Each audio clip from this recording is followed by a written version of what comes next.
Hi, I'm Stan Jones, creator of the Nathan Active Mysteries, and in a couple of minutes, I'll be reading you the first chapter of this book, the second book published in the series, Shaman Pass. But first, I'd like to say a little about the term Eskimo.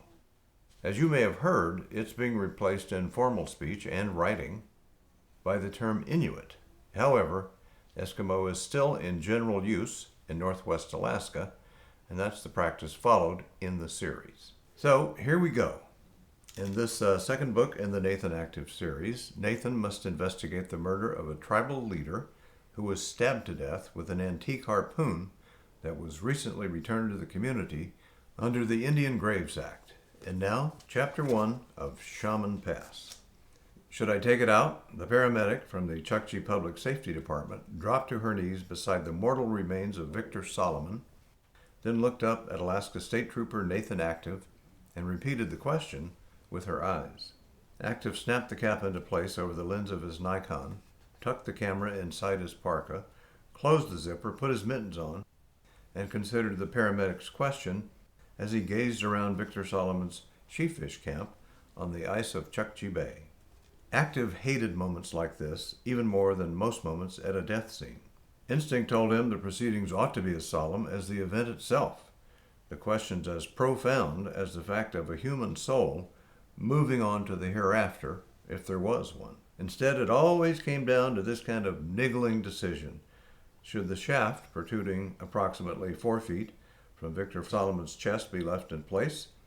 That way the pathologist who would do the autopsy could remove it himself, noting whatever needed to be noted about its relationship to the wound and Victor's death.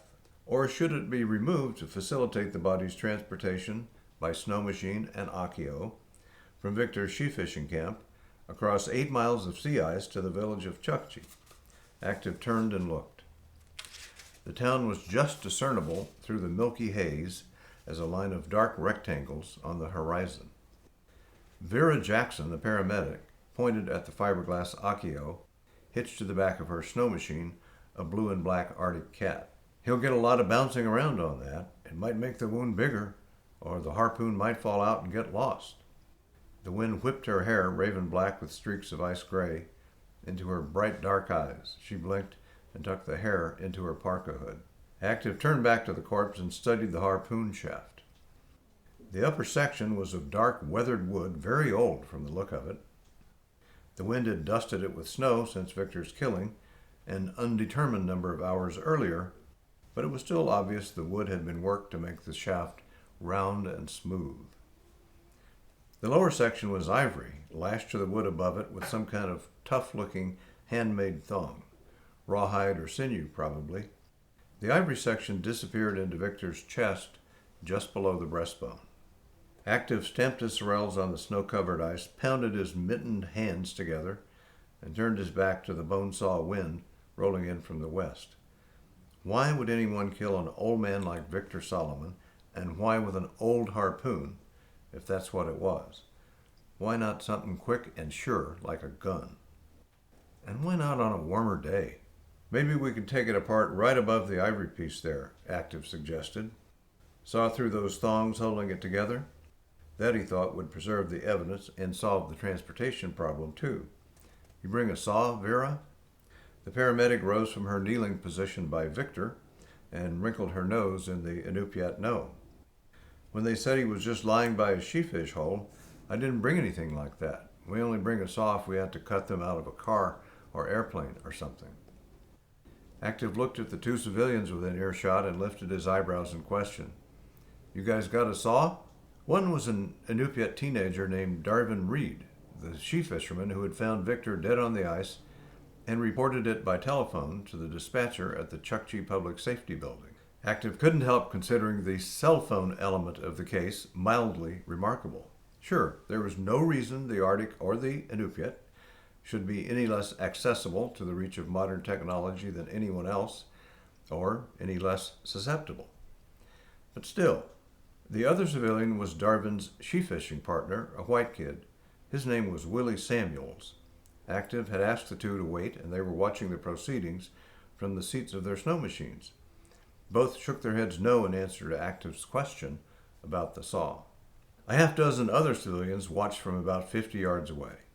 Some had been on the scene when Active and Vera arrived. The rest had shown up since. Active had taken their names and phone numbers, or house numbers if they didn't have phones, and chased them back once it was established that Darvin and Willie were the actual discoverers of the body. Active was considering whether to canvas the hangers-on for a saw when Willie pulled out a clasp knife and opened it. "I guess you could try this if you want." Active looked at the blade. It was at least 4 inches long, much bigger than the Leatherman on his own belt. He looked at Vera. "I think cutting it with that knife might jostle it around as much as taking him to town like he is. Those thongs look like ugric hide to me. Real tough." She looked at Victor. "But I could try pulling it out real careful and slow. Maybe I could work it loose without messing up the wound too much." "It's not frozen in?" Active asked. Vera shook her head. "I don't think so, except a little bit around the hole, maybe. He didn't freeze much yet from having his warm clothes on. This must have happened last night, I guess." Active considered the pros and cons for a few moments. "Try not to touch the shaft any more than you have to," he said finally. "We still have to go over it for fingerprints." He wasn't too worried, considering the temperature was barely above zero now and had been a few degrees lower during the night. It seemed highly unlikely that the killer had wielded the harpoon bare-handed. Fingerprints were a long shot. Vera nodded and knelt again by the corpse. She opened a case she had brought to Victor's side earlier, slipped off her gloves, and took out a pair of scissors.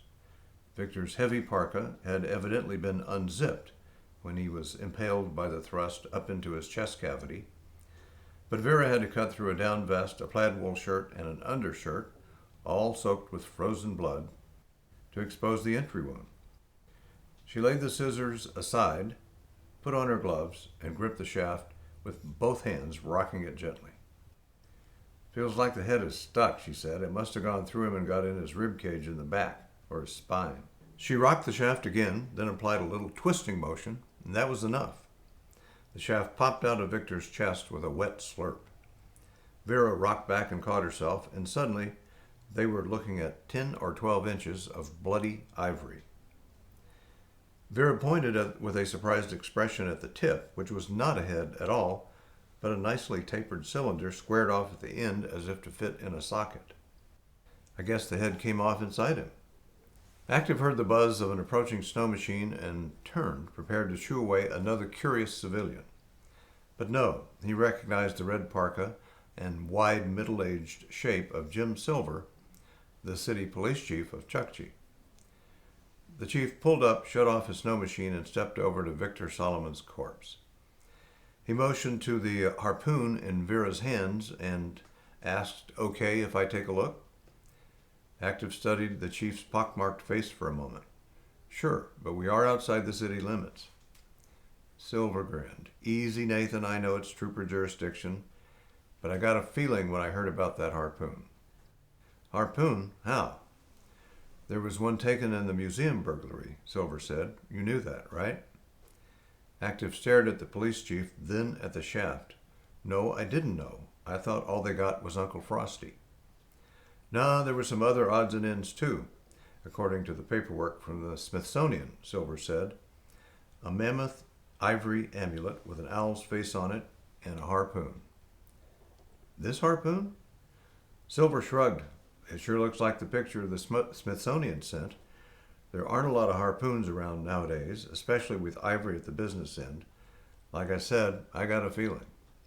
Active nodded to Vera, and she handed Silver the shaft. He brushed away the snow and frost at the joint where the ivory and wooden sections were lashed together, and squinted at a little collection of scratch marks thus exposed.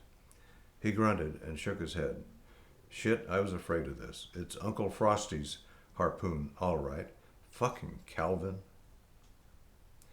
And that's the first chapter of Shaman Pass, Book 2 in the Nathan Active series. I hope you enjoyed it.